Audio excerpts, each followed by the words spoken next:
Today, I want to talk about a continuation of the conversation, the fourth industrial revolution. This is about the evolution of our future, the fifth digital reaction. This is the triple effect, and I hope you enjoy this episode. Make sure you get your copy of my latest report, Evolution of Our Future. In this paper I wrote, I did some research and it talked about numerous emerging technologies. And when we get into these emerging technologies, you're faced with the fourth industrial revolution. And in that fourth industrial revolution, you have things like big data. You have things like edge computing. You have things like automated vehicles. You have augmented reality. You have virtual reality, mixed reality. But most importantly, we're going to talk about 5 key technologies that are changing the face of our automated or digital future. As you know, I'm Rashid Hill. And in the triple effect, these episodes, we're focused on the fourth industrial revolution because the future of work, the future of learning, the future of education, the future of our society and communities and upward mobility rest on how we react within this digital, this automated age. This is what I call the fifth digital reaction. What are you going to do? This is the evolution of our future. So how do we deal with the evolution of our future? Well, most of the topics that I've discussed with you under the guise of the fourth industrial revolution and our evolution of our future, and how do we tackle that? You know, as I do my research, it's been a couple of years and I've come up with some of the key technologies that we're faced with. And these technologies are going to be key for us to increase our value in order to upskill or reskill the talents that we have in order for us to be more competitive and so that we can work alongside the automated or the robotics and the digital age and the workers and all of these type of technologies that are coming. There's a lot of smart people out there that are creating the next era technology. So we've talked about the fourth industrial revolution. We gave you the foundation of our conversation in our first episode in season 2. Then we talked about AI, artificial intelligence and machine learning, and that was in episode 2. So today we're going to talk about episode 3. And you know what? It's my favorite topic. Have you ever heard about Bitcoin? Many of you have heard about Bitcoin. You ever heard about Ethereum? Have you heard about distributed ledger technology? All of these will make sense to you in just a few seconds. And I'll tell you my favorite technology that we're going to talk about. But next episode, we're going to talk about Society 5.0, in case you don't know. And then we're going to talk about robotics and automation. And for our last episode of this series, we're going to get into the fifth digital reaction, what I call workonomics, what I've created as the evolution of our future, and explaining how do we react, how do we win in the future of work and the future of economic mobility. So what is our topic for today, you may ask? We're talking about Bitcoin? Nope. We're talking about distributed ledger technology. What is it that drives cryptocurrency? What is it that helps to secure the supply chain? What is it that allows you to telehealth and teledoc? What is it? What is the system behind that particular technology? We call it blockchain technology. So with blockchain technology, as the name suggests, it is a virtual chain made of blocks where each block contains information. In some circles, we call those block nodes. And those nodes are distributed out with a little bit of information in each one. And when you put a little bit of information distributed over a series of nodes anywhere in the world, and nobody can adjust, change, or alter that unless there's a consensus a consensus of over 50% has to be a majority that says, boom, whatever you're adding, it's been validated, it's good to go. Somebody wants to remove some information, got to have a consensus, and that's removed. And so that's what makes it so powerful. In blockchain technology, to me, blockchain is the cream of the crop. Blockchain is the king of technologies. A lot of companies and manufacturers, just people in general, haven't gotten their head around the power of blockchain. So today I want to give you a snapshot of what blockchain technology is, why it's so powerful, and why it is the king of the emerging technologies. Alternatively, it can be described as a digital ledger or distributed ledger, where each block of data represents a distinct transaction on that ledger, with the transactions occurring across a decentralized peer-to-peer network, or P2P. This peer-to-peer network consists of a network of computers, each called a node, as I mentioned, and they're all connected together. So this peer-to-peer network consists of a network of computers connected together, which allows the participants in the blockchain to transfer information across the internet without the need to involve any centralized third party. Each block in the chain or blockchain is comprised of the following. One, transaction data. There's a Genesis block or Genesis block that's created when that transaction starts. And that kicks off the reaction, right, of creating the blockchain for that transaction. The second thing is a timestamp recording the creation of that block. And then third, a cryptographic hash, which is unique to each block, akin to a fingerprint. When a node initiates a transaction, it sends across a message to the other nodes in the network. Each transaction is verified by the nodes without relying on any external party for authentication. And authentication, that's an interesting word, isn't it? Before it's added to the blockchain. So this verification process works like this. Each node in the network has its own set of public and private cryptographic keys.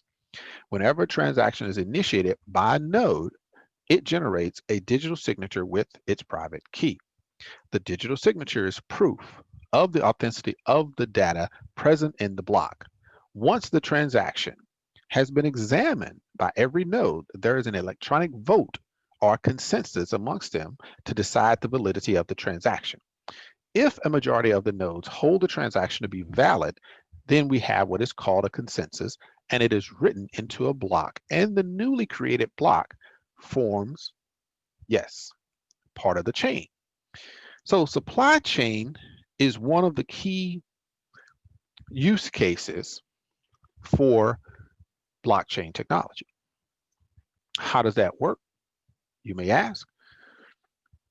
Supply chain providence is one of the topics that's discussed in one of the best use cases for blockchain. There are a lot of, because most people think about financial or fintech, right? You think about the financial technology in order to kind of relate it to Bitcoin or Ethereum or, Litecoin, Bitcoin Cash, Bitcoin Gold, and Dash, Dogecoin, Dogecoin, Publica, Casha. It's just so many out there. So a lot of times that's what we think about. So we think about finances, think about exchanging cryptocurrency, cross-border. Right now, the central bank has gotten involved in seriously looking at that to solve some of the issues with unbanked or underbanked people in the world and populations that are underbanked throughout the world. And so they think this is a good way to maybe reduce that or solve that problem. We knew that, years ago, that are involved in blockchain and the potential of the technology. So blockchain is widely researched, but yet to go mainstream in the manufacturing sector. This is the reality now, but in about 3 years, I think the situation will be pretty different. See, what we're seeing usage in manufacturing has a lot to do with the supply chain. One of the areas we use blockchain, or we see usage of the blockchain is in what we call product tracing. Yes, product tracing or raw material tracing. That's what we talk about the providence, knowing where it started and knowing exactly where it's at all the way to the end user. So in certain electronics, some are rare metals and chemicals that are used come from mines where conditions are poor.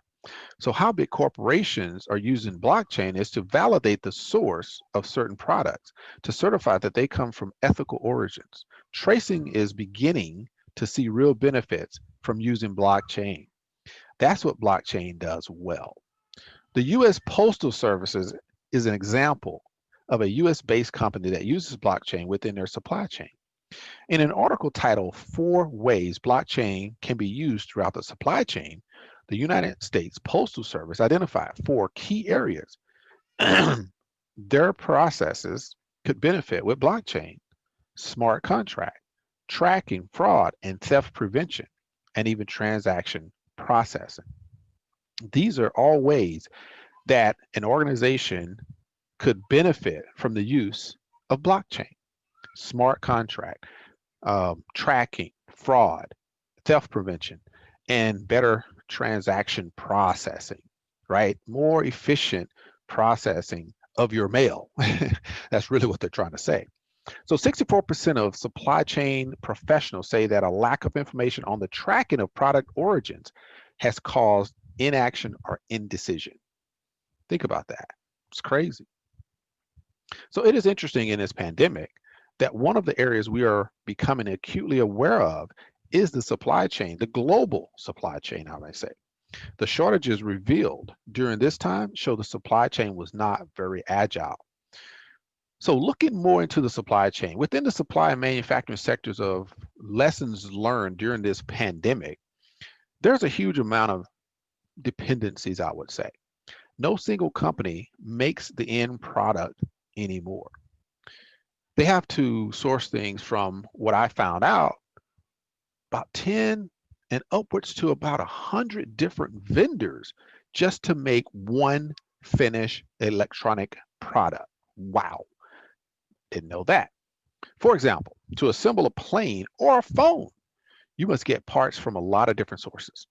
Therefore, you need to know when deliveries are going to be made, where products are at all times, and you need to validate that all the paperwork has been properly completed before any payments made. This is where blockchain and the manufacturing and supply chain are starting to see some usage because blockchain has the characteristics of being a distributed database with immutability. Immutability, right? It cannot be changed. So you can't delete the entries. That's a great thing in most worlds. And every transaction is recorded, and it means that it is a very strong solution for part suppliers in the global supply chain. For example, if the president of the US wants to make sure every agency follows his orders and ban use of, like they say, China electronic equipment, not just Huawei, but all of them, the best way to make sure of the origins is via blockchain technology. So this would be a prime use case for the federal government. And so, like I said, when you look at the supply chain, when you look at the providence of, hey, I want to know where that is coming from. If it's talking about shoes that made from rubber that was sourced in some mine in Africa that you think is child labor is creating that, now you have a way that you can find out exactly where that came from, how long it's on the road, and who touched it all the way until it gets to the retailer or the end user. At the same time, if you could do that, then you can do it on the level of if a president in a country wants to control what happens in another country because they purchase or import from that country, then blockchain technology is a great use case for that government to find out if their suppliers are still using or procuring equipment, electronics, supplies from that Chinese government. So great use case for blockchain technology. Another area is decentralization makes the blockchain stronger. A blockchain establishes a decentralized network that allows the participants in the blockchain to transfer information across the internet without the involvement of any centralized authority. The U.S. Postal Service uses blockchain for transaction processing. Blockchain allows all parties to view and validate the same information at the same time, creating consensus and reducing the risk of disputes. This speeds up transaction processing, while the unalterable nature of the database enhances the security. With blockchain, intermediaries are no longer needed to process the cross-reference complex supply chain transactions, and waiting for payments to be processed becomes a thing of the past. But I think blockchain should be part of the government contract in the process.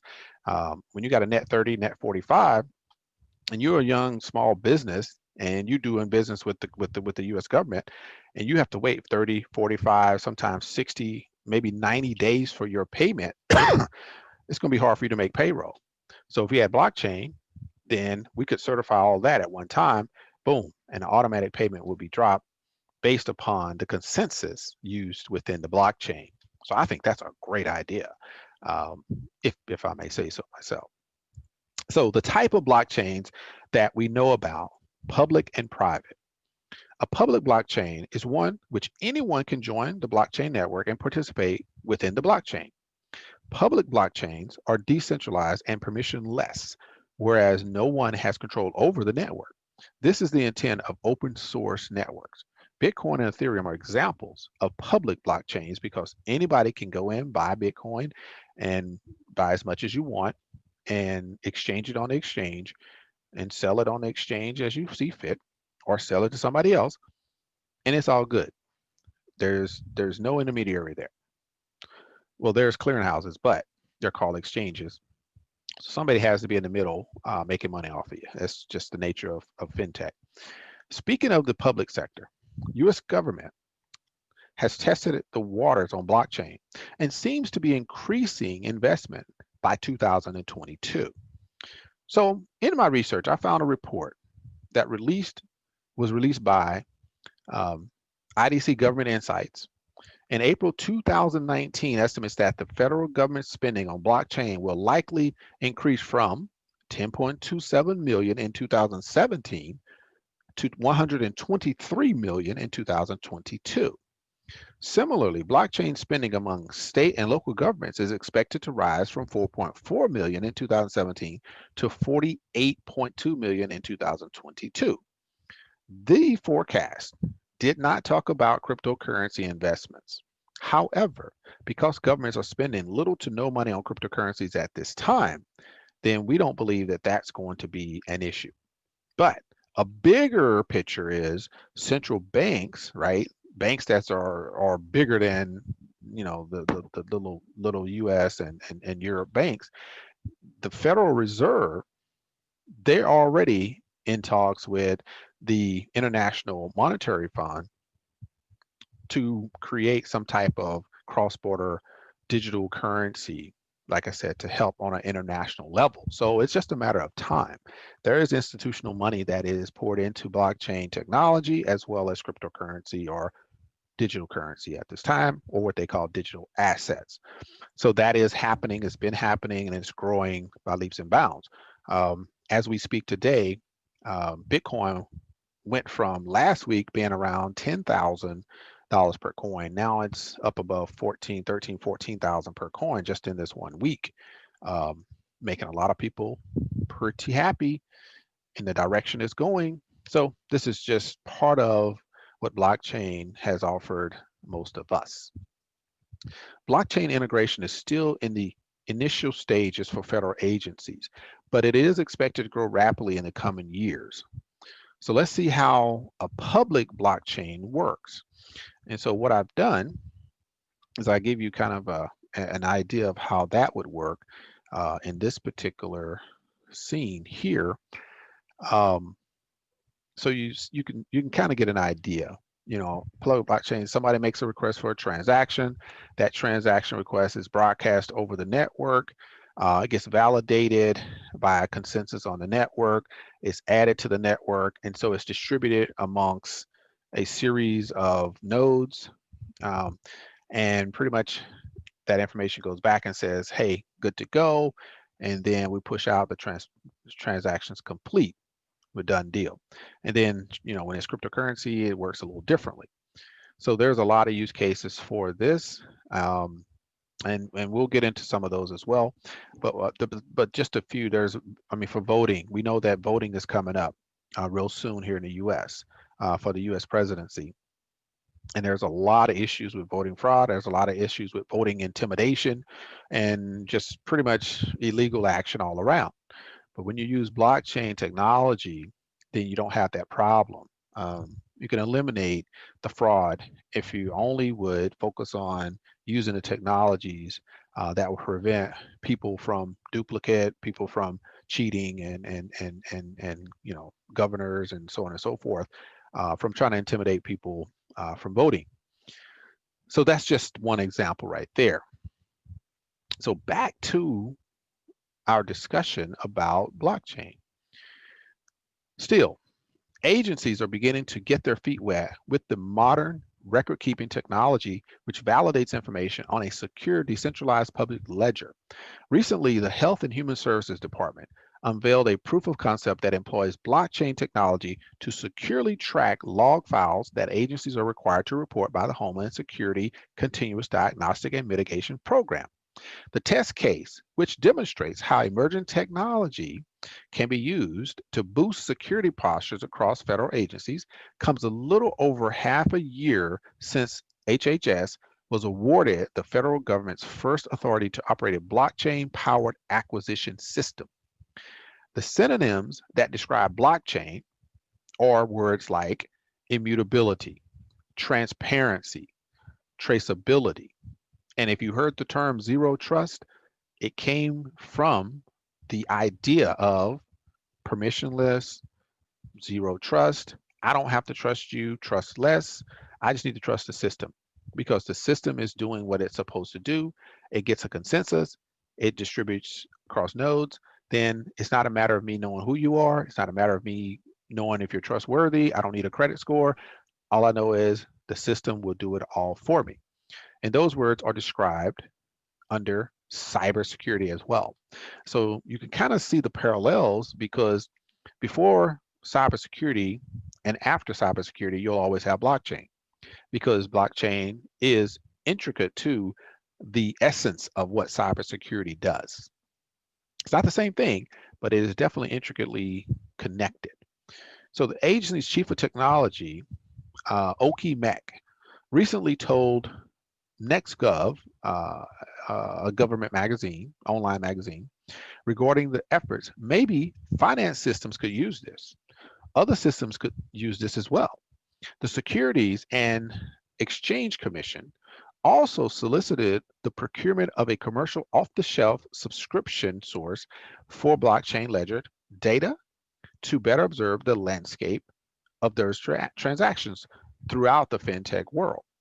And the Food and Drug Administration introduced its own modernization initiative deemed a new era of food safety to advance its use of evolving technologies like blockchain to better trace America's food supply and provide more rapid responses to outbreaks of foodborne illnesses.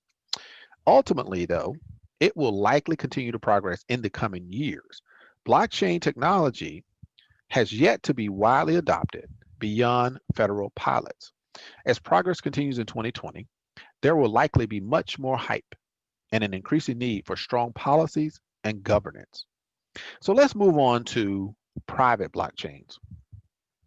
A private blockchain is one where only permitted participants can join. Private blockchain is a complete contrast of a public blockchain because public blockchain is open to the public, in which private blockchain is not open to the public at all.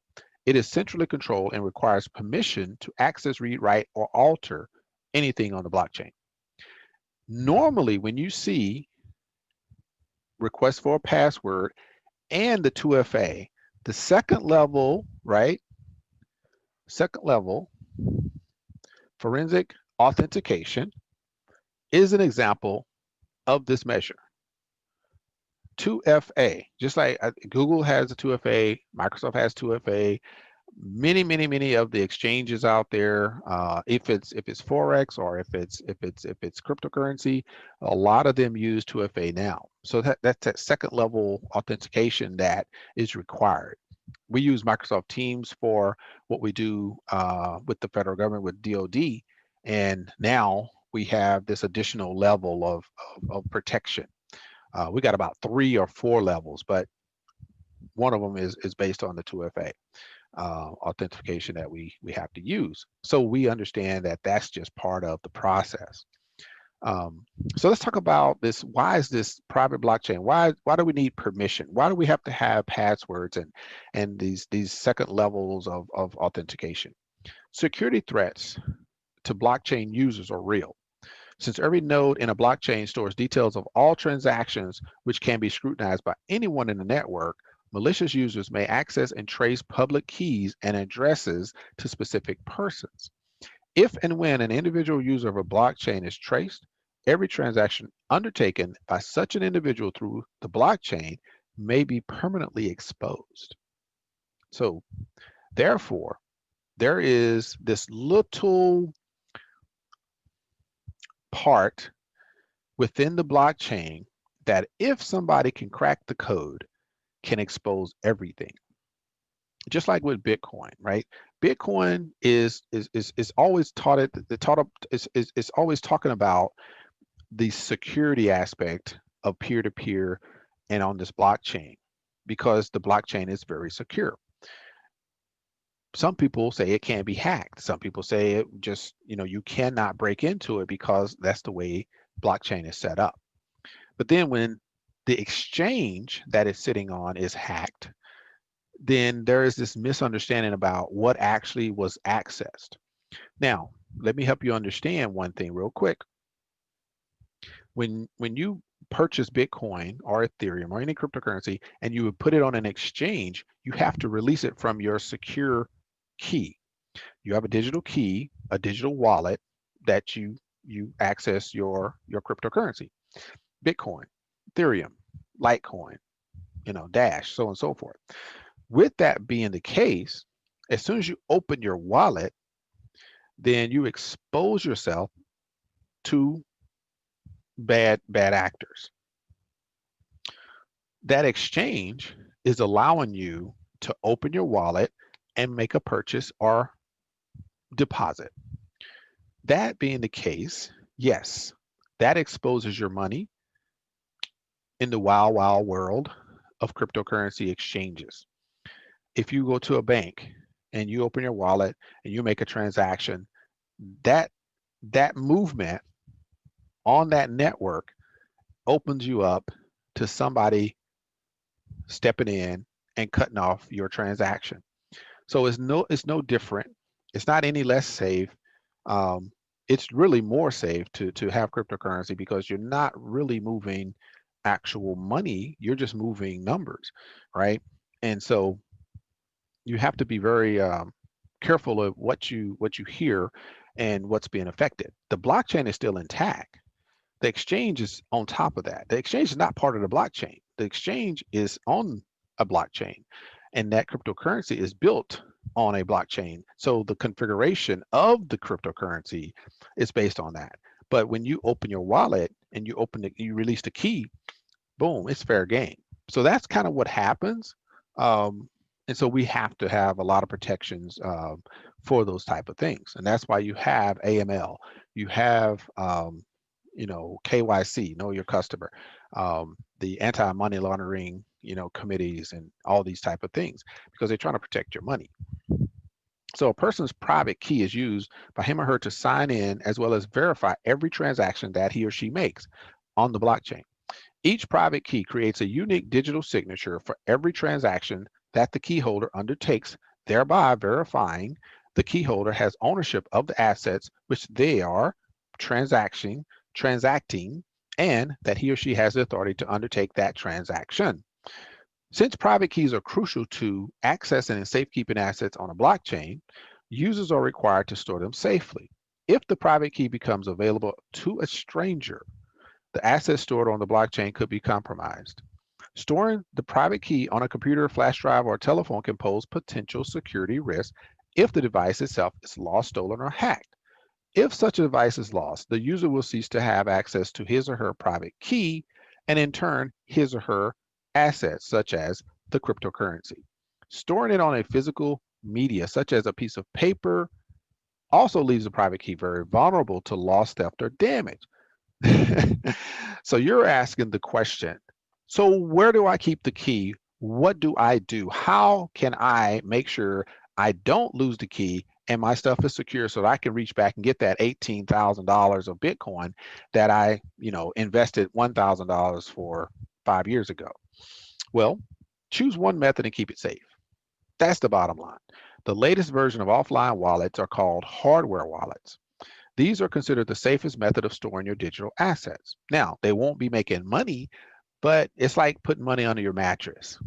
If it's not in a place where it's increasing in value on an exchange, in a particular market, crypto market, digital assets market, something like this, EFAs, EFTs, or whatever,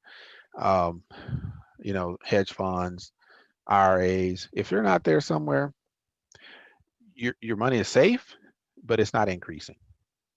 And at the same time, it's not decreasing. So that's the trade-off as well. Similar to the stock market, it works the same way. So these are encrypted and external devices, just like a USB. They are entirely cold and secure. Cold meaning they're not connected to any market. They're cold. They're like a wallet in your pocket, literally. It's detached from everything, so nothing can hack it, nobody steal it, so on and so forth. Also, they are capable of making online payments too. Some hardware wallets are compatible with web interfaces and support multiple assets. They are designed to make transactions easy and convenient and should always be purchased from the manufacturer, never a reseller. Don't ever try to do that. So in conclusion, what I want to leave you with on the topic of blockchain is blockchain is here today and the technology of the future, and it is here to stay, notwithstanding regulatory guidance and legal obstacles. Law is usually slow in keeping up with the technological advancements. While the Financial Action Task Force, FATF, is often called a global anti-money laundering and counter-terrorism financing watchdog, actually has no enforcement or authority. Nonetheless, when a FATF, Financial Action Task Force, speaks, governments listen because negative repercussions, including a gray listing, a form of financial ostracism, will happen if they don't listen and something happens. So last June, around June 2019, I think, the FATF announced a much anticipated clarification of its cryptocurrency-related regulatory guidelines for member states.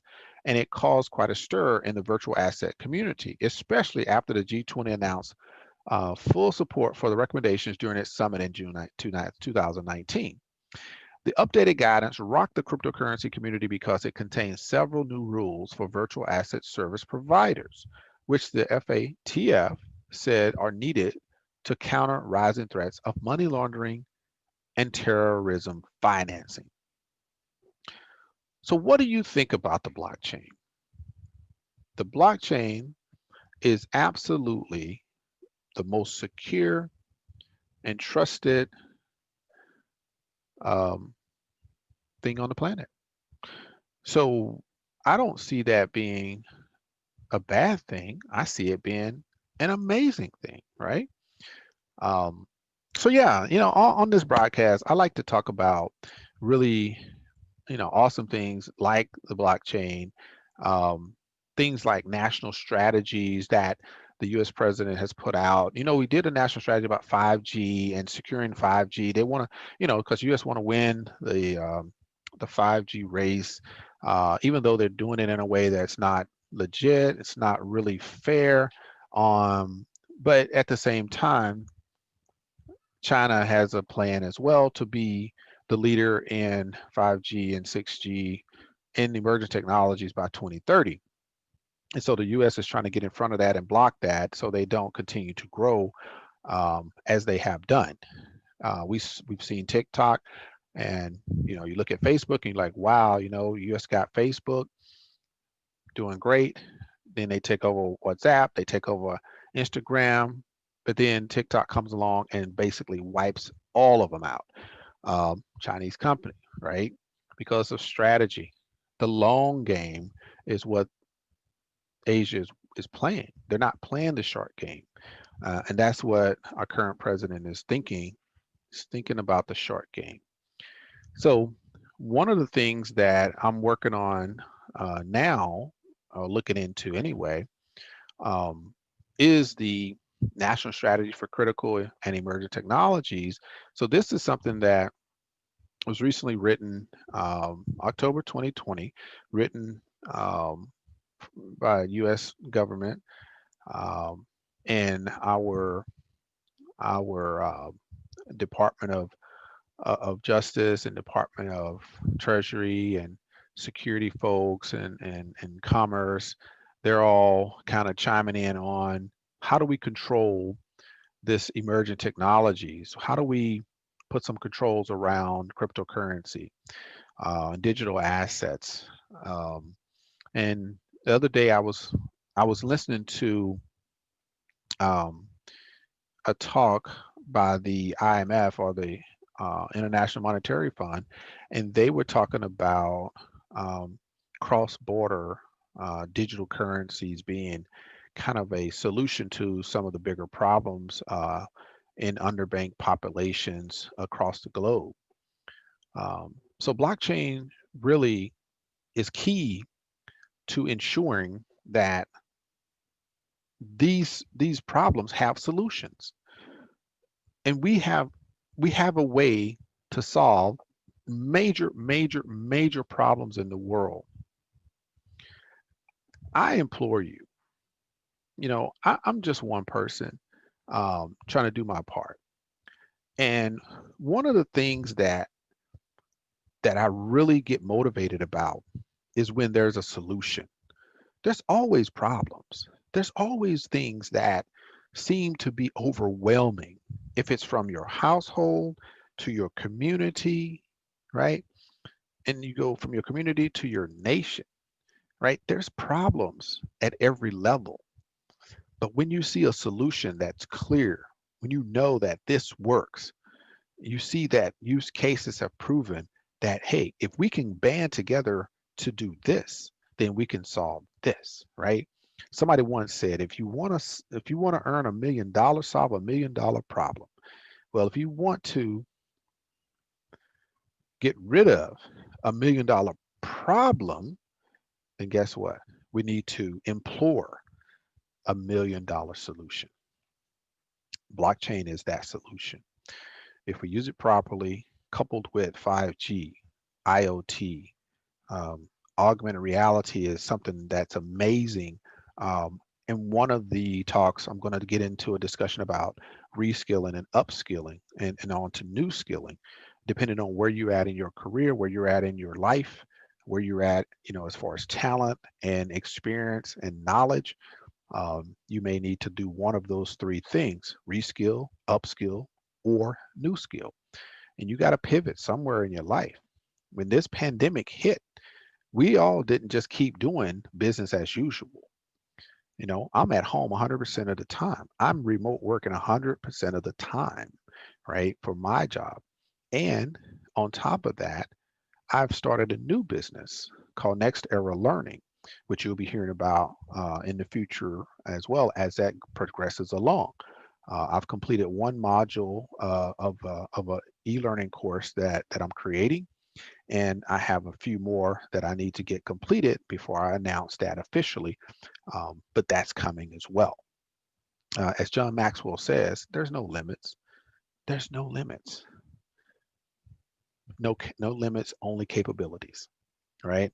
What is your capacity to excel?